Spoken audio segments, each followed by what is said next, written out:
Beauty of that child is the tragedy of the Trump presidency. He wants to be a cop. He knows what he wants to do. I hope he has a long life as a law enforcement officer. But I hope he never has to defend the United States Capitol against Donald Trump's supporters. And if he does, I hope he isn't one of the 6 who loses his life to suicide. Nicole Wallace disgustingly looped in a 13-year-old boy with brain cancer into an attack on the president over January 6th. White House Press Secretary Karoline Leavitt just scorched MSNBC, and let's just say they didn't see it coming.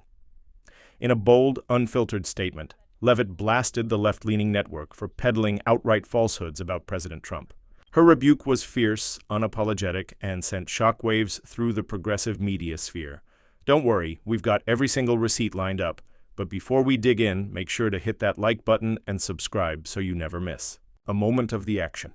The behavior of Democrats last night was completely disgraceful and demonstrated how severely out of touch they are with the American public. It was the most shameful moment in the history of presidential addresses in that beautiful chamber.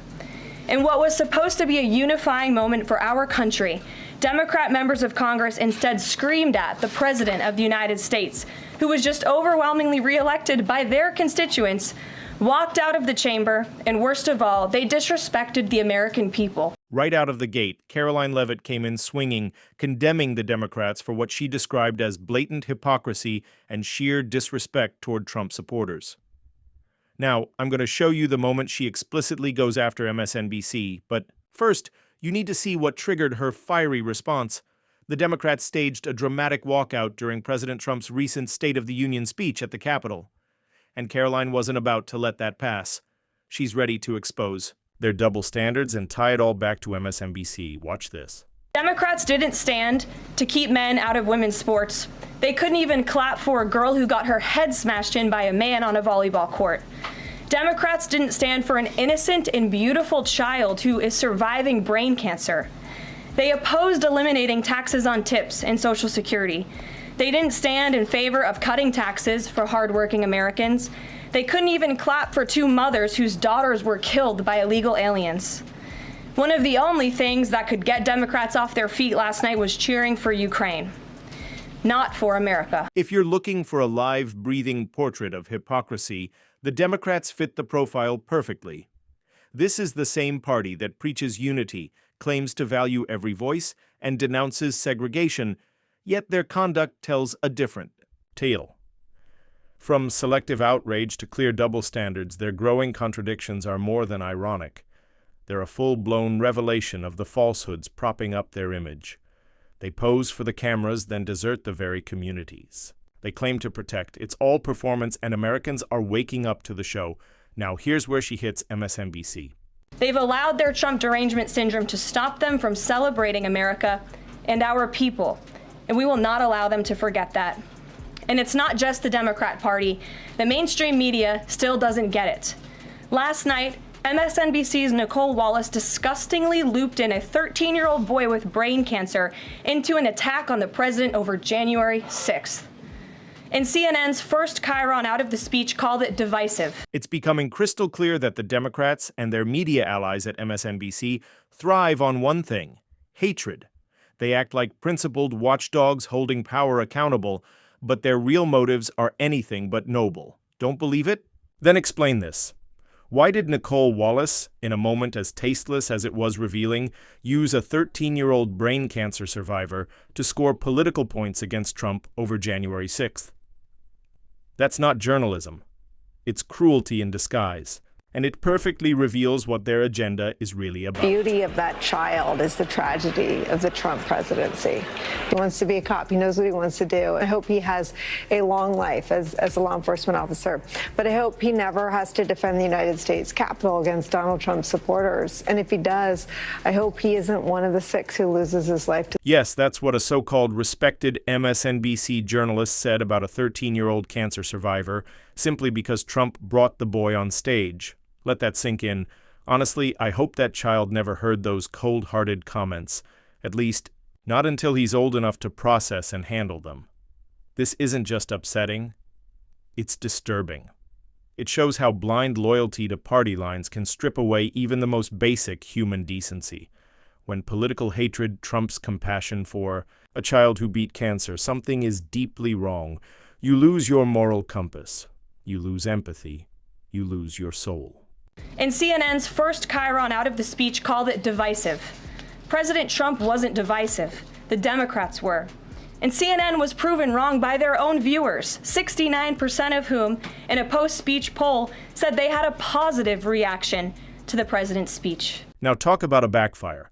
Nothing boosts Trump's standing like your own audience clapping for him. According to CNN's own post-speech polling, most viewers actually appreciated President Trump's address and its hopeful tone. Think about that. The same network constantly undermining him had to admit their own audience was moved. If that's not poetic justice, I don't know what is. It flips the script completely and exposes the divide between elite media and everyday Americans. But Karoline Leavitt wasn't finished. She kept the pressure on the mainstream media. It's sad and frankly pathetic that Democrats and liberals in the legacy media continue to allow their hatred for the president to override their love for our country. But nevertheless, the president will continue to unify this nation through policies that are grounded in common sense and that uplift all Americans. Unlike Joe Biden and Kamala Harris, who routinely bow to establishment narratives and pander to the woke crowd, President Trump stands firm. He unapologetically declares that there are two genders and that biological males don't belong in women's restrooms or sports, and he won't back down. While others cave or play act for cameras, Trump holds his ground, defending common sense in an age where truth is twisted for agendas. That kind of conviction is exactly why millions still stand with him. But here's where it really heated up. Piers Morgan noticed and didn't hold back. If Donald Trump could have scripted a reaction from Democrats to his speech, it would have been exactly what unfurled before our eyes last night. I was watching it live here in New York, and every time I thought they couldn't plunge any lower, they plunged a little bit lower. And if you can't bring yourself to get up onto your feet and applaud a 13-year-old boy who's had, I think, over a dozen brain cancer surgeries, who's come through, who's survived, and who has a dream, and that dream was to be a Secret Service agent.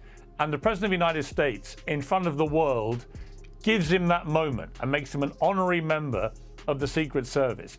If that doesn't move you, just as a human being, putting aside politics, to get up off your backside and applaud that brave little boy. Sadly, that's what hatred does.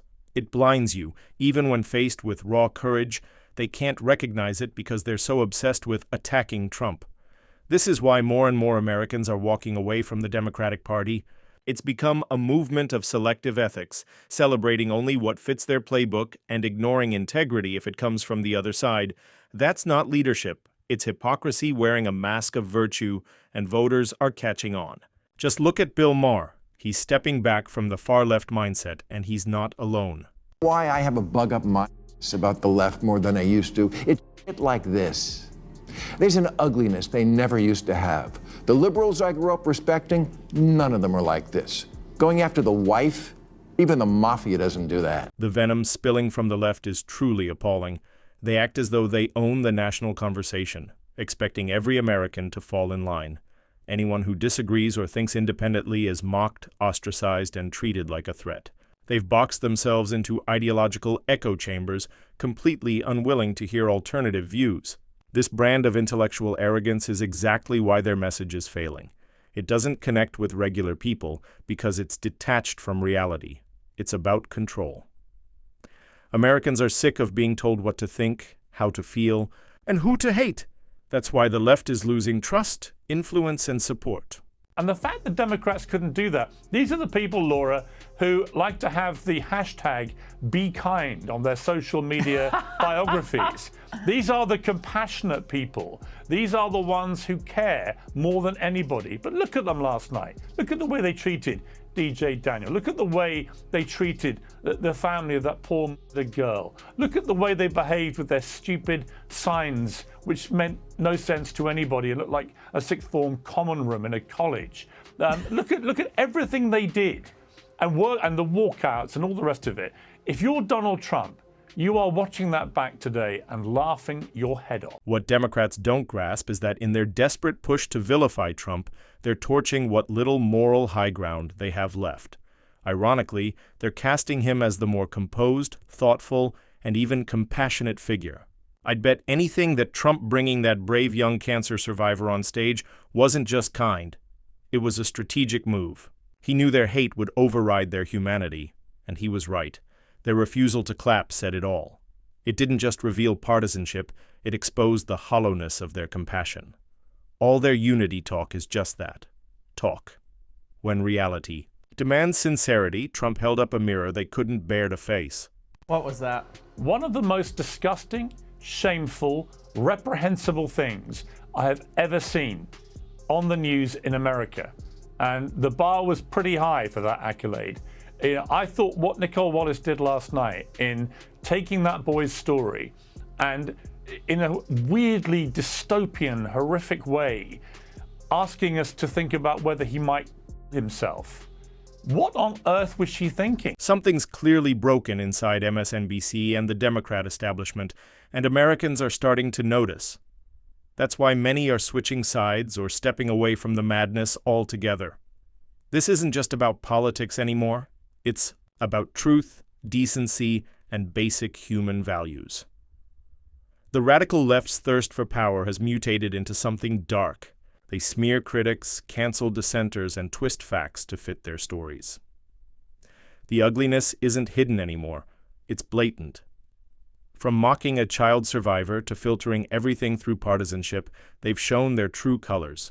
And Americans have had enough. There was something wrong with those Democrats who didn't get up off their backside. There's something wrong with those MSNBC anchors. And it says an awful lot that they still pretend they are the caring ones, the compassionate. The mask is finally off, and Americans are waking up to MSNBC, CNN, and the Democratic Party for what they truly are, a self-absorbed, agenda-driven machine.